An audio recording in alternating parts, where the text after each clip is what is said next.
사랑의 주님 감사합니다.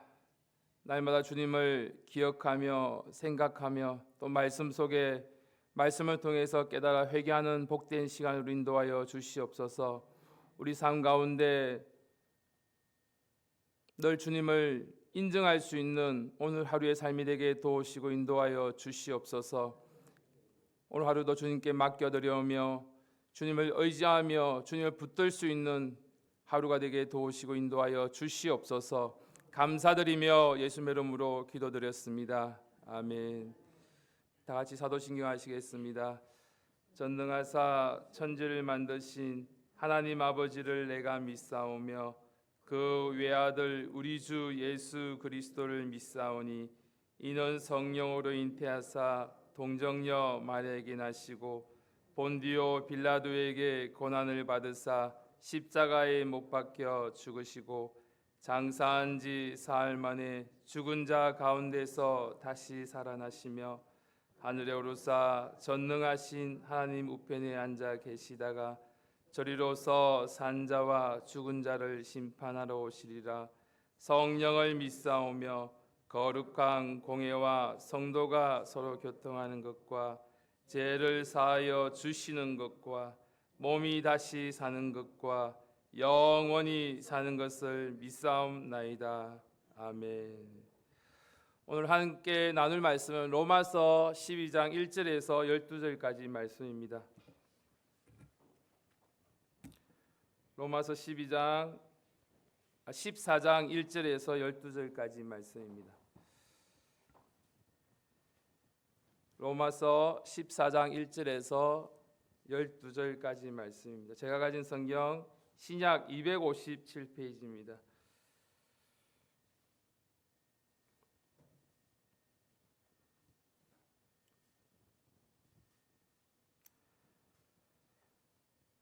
(6절까지) 한 목소리로 읽겠습니다. 14장 1절부터 6절까지 한 목소리로 읽겠습니다. 시작. 믿음이 연약한 자를 너희가 받되 그의 의심하는 바를 비판하지 말라. 어떤 사람은 모든 것을 먹을 만한 믿음이 있고 연약한 자는 채소를 먹느니라. 먹는 자는 먹지 않는 자를 업신여기지 말고 먹지 못하는 자는 먹는 자를 판단하지 말라. 이는 하나님이 저를 받으셨음이니라. 남의 하인을 판단하는 너는 누구뇨? 그 섰는 것이나 넘어지는 것이 제 주인에게 있음에 저가 세움을 받으리니 이는 저를 세우시는 권능이 주께 있음이니라.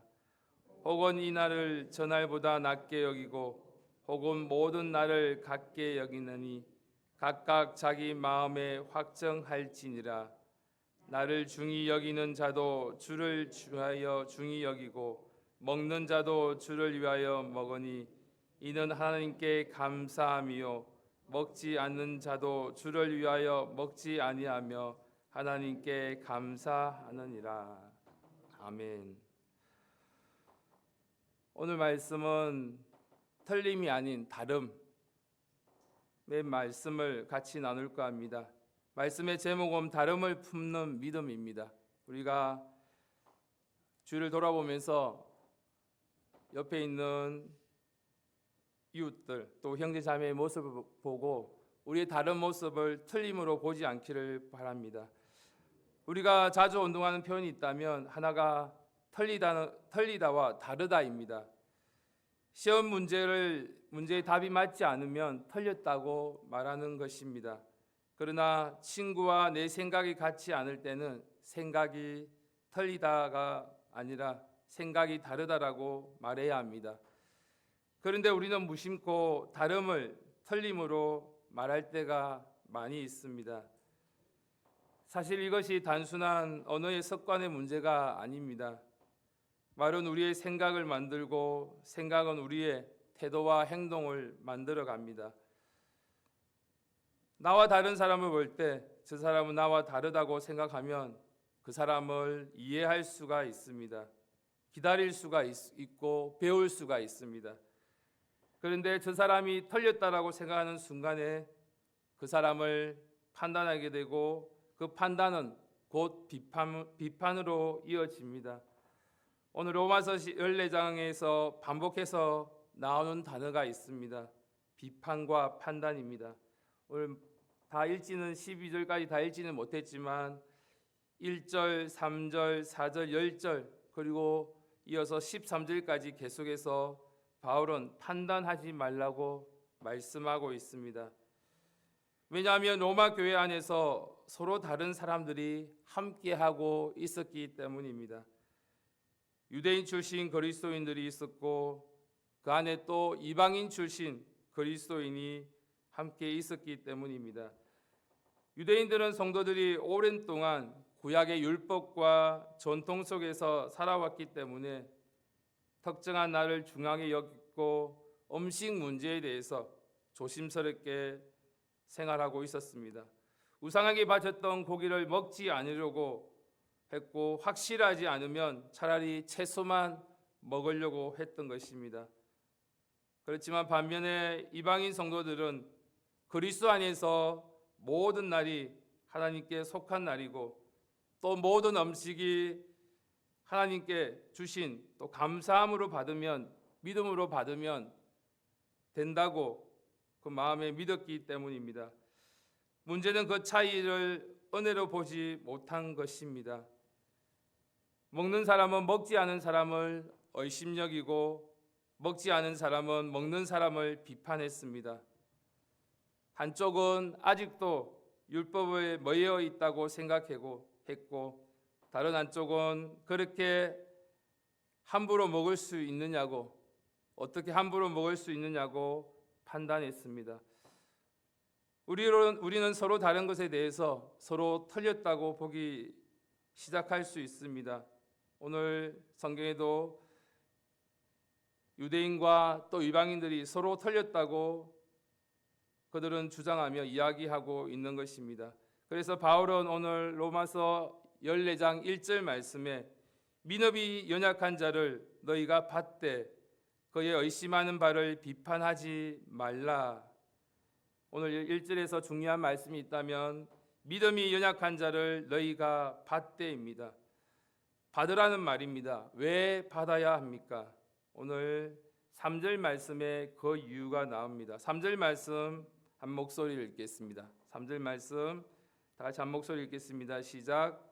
먹는 자는 먹지 않는 자를 업신여기지 말고 먹지 못하는 자는 먹는 자를 판단하지 말라. 이는 하나님이 저를 받으셨음이니라. 하나님이 받으신 사람을 내가 받지 않고 밀어내면 안 됩니다. 하나님이 품으신 사람을 내가 업신여겨서도 안 됩니다. 하나님이 기다리고 계신 그 사람을 내가 정죄했으면 더욱더 안 됩니다. 오늘 말씀을 통해서 생각해 보면 우리도 그렇게 하나님께 받으심을 받은 사람들입니다. 저와 여러분들도 하나님께 받으심을 받은 사람들입니다. 우리가 완전해서 하나님께서 받으신 것이 아닙니다. 우리의 믿음이 성숙해서 또 받으신 것도 아닙니다. 여전히 부족하고 미숙하고 연약할 때 하나님께서 우리를 먼저 받아주신 은혜입니다. 하나님이 우리를 오래 기다려 주셨기 때문에 오늘 여기까지 이 자리까지 나온 줄 믿습니다. 그러므로 다른 사람의 미숙함을 볼 때 우리는 판단하고 비판할 것이 아니라 하나님도 저 사람을 붙들고 계시구나라고 보아야 합니다. 믿음이 연약한 사람은 틀린 사람이 아닙니다. 아직 자라는 중에 있는 사람이고 하나님이 받으셨고 하나님이 기다리고 계시고 하나님이 자라게 하실 사람입니다. 그러므로 교회는 완벽한 사람들이 모여 서로 평가하는 곳이 아니라 은혜 받은 사람이 서로를 품고 함께 자라가는 곳입니다. 두 번째로 바울은 우리가 비판하지 말아야 할 이유를 이렇게 말합니다. 하나님이 주인이시기 때문입니다. 4절 말씀을 한 목소리로 읽겠습니다. 시작. 남의 하인을 판단하는 너는 누구뇨? 그 쏟는 것이나 넘어지는 것이 제 주인에게 있음에 저가 세움을 받으리니 이는 저를 세우시는 권능이 주께 있음이니라. 우리는 주인이 아닙니다. 하나님이 우리의 주인 되십니다.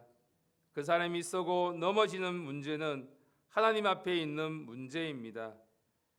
하나님이 세우실 권능을 가지고 계시기 때문입니다. 하나님이 주인 되시기 때문입니다. 우리는 누군가 넘어졌을 때 너무 쉽게 말합니다. 왜 그럴 줄 알았다, 왜 그렇게 했을까라고, 그리고 넘어진 이유에 대해서 분석하기 시작합니다. 그러나 성경은 오늘 우리 자신을 돌아보라고 말씀하십니다. 고린도전서 10장 12절 말씀에 선줄로 생각하는 자는 넘어질까 조심하라고 말씀하셨습니다. 내가 지금 서 있는 것도 은혜입니다. 내가 무너지지 않는 것도 하나님의 은혜입니다. 내가 좋은 사람들을 만나는 것도, 좋은 환경 속에 있는 것도 하나님의 은혜입니다. 만약 내가 그 사람의 자리, 그 사람의 상황, 그 사람의 상처 속에 있다면 나도 넘어졌을 것입니다. 어쩌면 더 크게 넘어져 있을지도 모릅니다. 그러므로 우리가 누군가 넘어짐을 볼 때 우리는 비판의 입술을 열기보다 먼저 기도하는 입술이 되어야 합니다. 우리에게는 그를 세울 권능도 능력도 없습니다. 그를 세우실 권능은 주님께 있기 때문입니다. 우리는 비판하지 말고 축복해야 합니다. 정죄하지 말고 기도해야 될 줄 믿습니다. 다윗이 그러했습니다. 사울은 분명히 잘못했습니다. 다윗을 죽이려 했고 억울하게 만들었습니다. 그러나 다윗은 사울을 함부로 심판하지 않았습니다. 왜냐하면 사울의 주인이 하나님이심을 알고 있었기 때문입니다. 하나님이 세우셨고 하나님이 다루실 것을 믿었기 때문입니다. 다윗은 주인의 자리에 있지 않았습니다. 하나님의 자리를 침범하지 않았던 것입니다.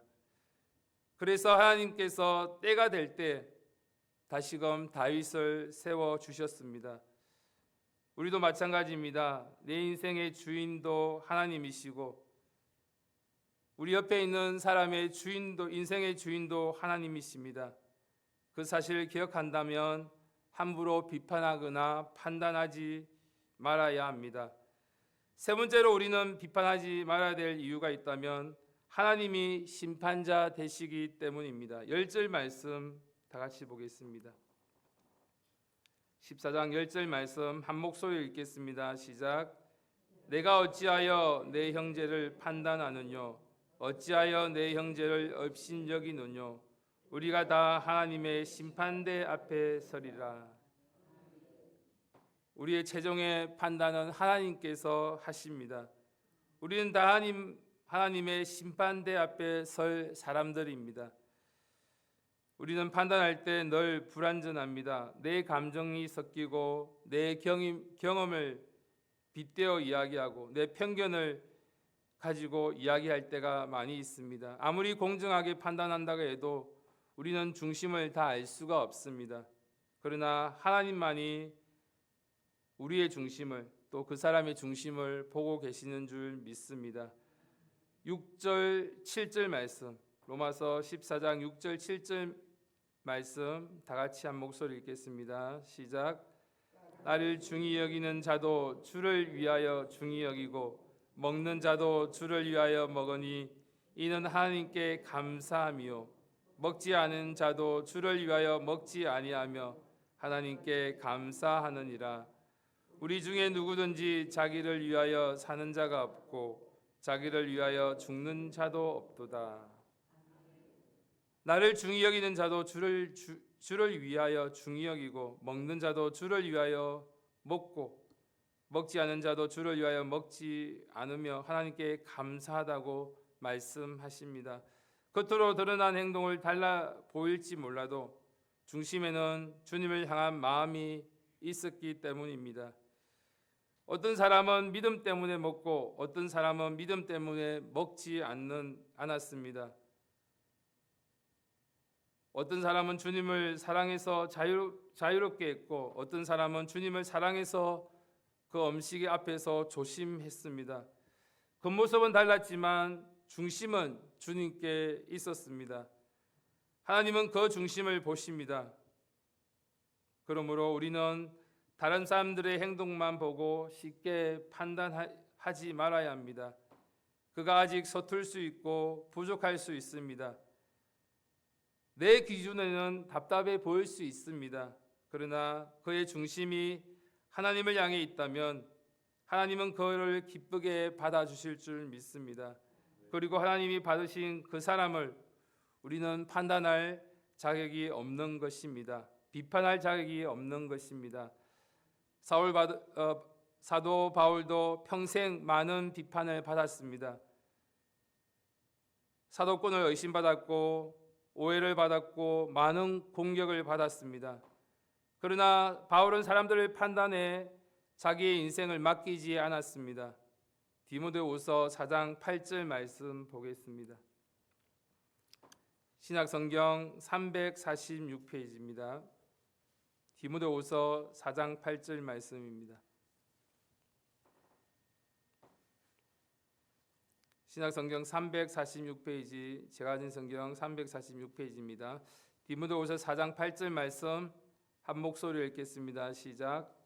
이제후로는 나를 위하여 의의 면류관이 예비되었으므로 주 곧 어려우신 재판장이 그날에 내게 주실 것이니 내게만 아니라 주의 나타나심을 사모하는 모든 자에게니라. 우리의 어려우신 재판장이신 주님만을 바라보아야 합니다. 사람의 평가가 아니라 하나님의 판단을 바라보며 끝까지 자기 길을 걸어가기를 원합니다. 오늘 말씀을 통해서 우리에게 분명히 말씀하십니다. 다름을 틀림으로 만들지 말아야 합니다. 하나님이 받으신 사람을 비판하지 말고 하나님이 주인이신 사람을 함부로 판단하지 말고 하나님의 심판하실 자리에 내가 앉지 않는 저와 여러분이 되기를 간절히 바랍니다. 우리 가정에서도 우리 교회에서도 우리 공동체 안에서 서로 다른 사람들을 함께 인정하며 교제하며 나아가기를 원합니다. 생각이 다르다고 표현이 다르다고 또 믿음의 속도가 다르다고 신앙의 모습이 다를 수 있습니다. 그렇다고 틀린 것이 아니기 때문입니다. 하나님이 그 사람을 받으셨다면 우리도 받아야 합니다. 하나님이 그 사람의 주인이시라면 우리는 기도해야 합니다. 오직 하나님이 최종 심판자이시라면 우리는 판단을 내려놓아야 합니다. 오늘 이 새벽에 우리의 입술이 달라지기를 바랍니다. 비판하는 입술이 아니라 살리는 입술이 되기를 바랍니다. 업심적이는 눈이 아니라 품어주는 눈이 되기를 간절히 바랍니다. 오늘 말씀을 통해서 우리가 읽었던 것처럼 정죄하는 마음이 아니라 기다려주는 마음을 다시 찾기를 회복하기를 바랍니다. 주님께서 우리를 오래 참아주셨듯이 우리도 서로 오래 참아주고 주님께서 우리를 받아주셨듯이 우리도 서로를 받아주며 주님께서 우리를 세워주셨듯이 넘어진 사람을 위해 기도하며 일으켜 세울 수 있는 저와 여러분이 되기를 간절히 바랍니다. 그래서 우리 공동체가 서로를 향해서 하나님이 받으신 사람임을 고백하며 하나님이 세우실 사람임을 또 하나님이 책임지실 사람이라고 함께 고백하며 은혜를 나누는 귀한 공동체가 되기를 간절히 바랍니다. 오늘 하루를 돌아보시면서 살아가실 때 우리가 다름을 인정하고 다름이 틀린 것이 아님을 분명히 알고 생활하는 귀한 하루의 삶이 되기를 간절히 바랍니다.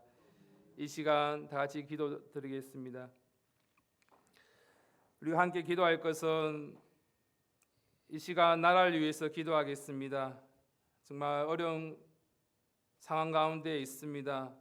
하나님께서 우리나라의 질서를 바로 세워주시고 정의가 바로 세워지도록 도와달라고 기도해 주시고 대한민국이 하나님을 경외하며 믿음의 나라가 될 수 있도록 도와달라고, 이 시간 이 나라의 민족을 불쌍히 긍휼히 여겨달라고 기도하시고, 또 말씀을 기억하시면서 기도하신 후에 각자 또 개인 기도하시고 오늘 새벽 예배를 마치도록 하겠습니다. 이 시간 주여 삼창하시고 나라를 위해서 간절히 기도드리겠습니다. 주여, 주여, 주여. 아버지 하나님, 도우시고 인도하여 주시옵소서. 이 나라의 나라를 불쌍히 건드려 주시옵소서. 하나님 아버지, 이 나라의 모든 실수와 하나님의 공의와 정의가 살아나는 귀한 나라 될 수 있도록 도우시고 인도하여 주시옵소서. 하나님 아버지, 하나님을 두려워하며 경외하는 나라가 되게 도우시고 인도하여 주시옵소서. 하나님 아버지 앞에 세우신 유정자를 바로 세워주시고 주님의 은혜가 내게 도와주시고, 하나님을 두려워함으로 하나님의 정의 앞에 공의 앞에 무릎 꿇을 수 있는 귀한 유정자들이 다 되게 도우시고 인도하여 주시옵소서. 아버지 하나님, 여호와여 가까이 왔사라와 주여 붙드시고 인도하여 주시옵소서. 하나님 아버지, 정치적인 상황이나 또의 경제적인 어려움들 주께서 아시오니 하나님께서 책임져 주시고, 아버지 하나님 하나님께 안정을 찾을 수 있도록 아버지께서 책임져 주시고 회복시켜 주시옵소서. 하나님 아버지, 여호와 하나님 아버지, 주여 이 나라에 아버지, 이 나라의 공의가 이 나라의 정부가 다시 회복될 수 있는 귀한 시간으로 인도하여 주시옵소서. 여호와 하나님 아버지 하나님, 여호와의 말로 가까이 와서 주여 도우시고 인도하여 주시옵소서. 주여 이 나라를 불쌍히 긍휼히 여겨 주시옵소서.